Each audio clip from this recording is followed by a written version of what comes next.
कल की हे राजा कहियो माहुर खा के मर जाई।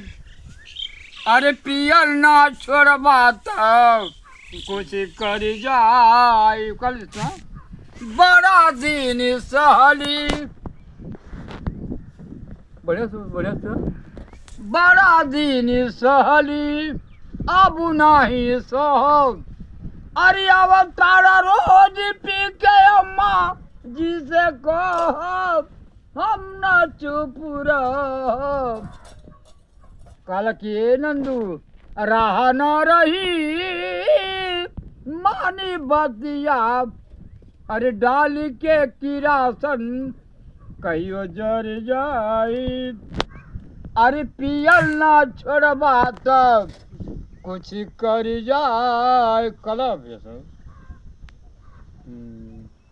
कल सैया डराबर चलावे लारेल छोड़ के जमानी में जिंजा के। ये भैया घरवा वाली गाड़ी हमार पतिया कर घर बार घर का ना तो घूमना कर सुन घरों घर खेती गृहस्थी पढ़ाई लिखाई ही चाहिए कि हे भैया घरवा वाली गाड़ी के चलाई हो उपाई कौनो कई के जई हो।